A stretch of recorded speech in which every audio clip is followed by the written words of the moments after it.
du Sud.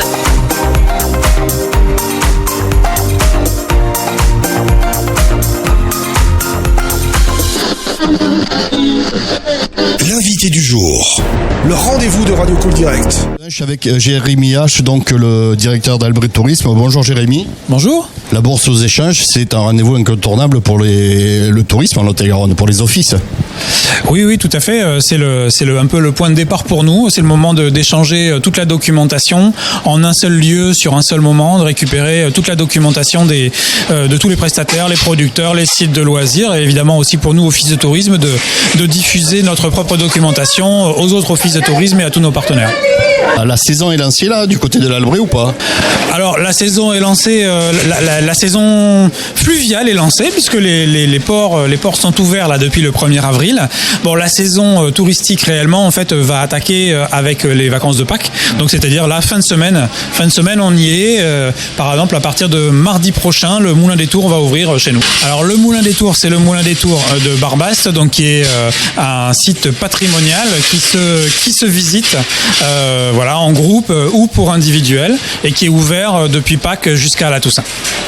Quels sont les premiers rendez-vous là pour l'office en ces premières semaines, ces premiers mois? Donc là pour l'instant effectivement ça va être d'abord les vacances de Pâques, donc avec des visites de ville qui redémarrent, avec les visites des sites. Il y a les visites effectivement faites par l'office de tourisme, mais il y a aussi tous les sites d'activité de l'Albret qui démarrent à l'occasion des vacances de Pâques, donc Cap Cauderoux, on peut aller les croisières du Prince Henri réouvrent également. Le château est ouvert aussi, on fait quelques visites pendant les vacances de Pâques, même si la grande ouverture de tous les jours ce sera pour le mois de juin.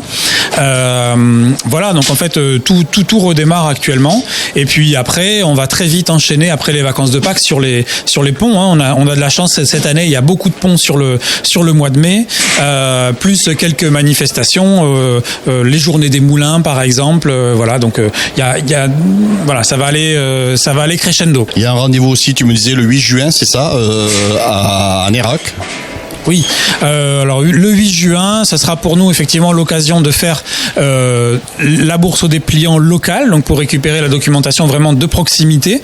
Donc beaucoup plus de prestataires de l'Albret, mais pas que, on a aussi des Gersois qui viennent, etc. Et ça sera l'occasion pour nous de faire la présentation à la presse de toute la programmation des animations de l'été. Donc là, tous les organisateurs d'événements de l'Albret sont conviés à venir présenter leur programme et rentrer plus dans le détail de tout ce qu'on va pouvoir faire sur les mois de juillet et août, qui sont évidemment la haute saison pour tout le monde, quoi. Alors 2022, ça a été comment cette saison touristique dans l'Albret? Alors ça a été une très très bonne année en termes de chiffres. Vraiment, on a réussi à rattraper le niveau qu'on avait avant les périodes Covid. Donc pour nous, ça nous fait plaisir. Ça fait plaisir aux prestataires de retrouver ce niveau d'activité. Bon, après évidemment, c'est variable suivant les activités. Il y en a qui ont vraiment excellé, d'autres qui sont un petit peu encore en deçà, mais pour l'instant on est vraiment dans une bonne dynamique, ça c'est bien.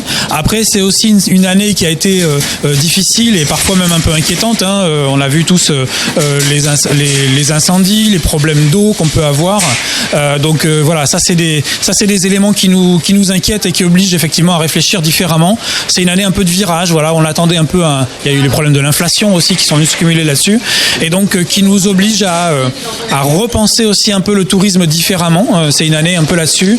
Donc là, pour nous, par exemple, on a tiré pas mal de leçons là pendant l'hiver et on a pris un virage qu'on entame cette année très orienté sur le tourisme durable.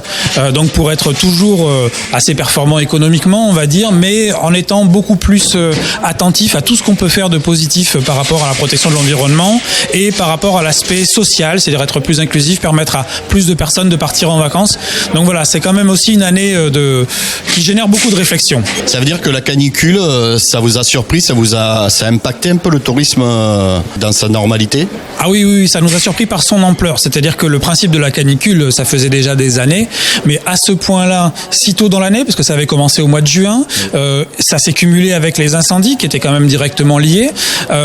Oui, ça, par son ampleur, ça nous a quand même surpris et ça a peut-être accéléré une prise de conscience qu'on avait déjà, mais peut-être pas en se rendant compte à quel point il fallait agir vite et dans le bon sens. Cool Direct, priorité à la parole.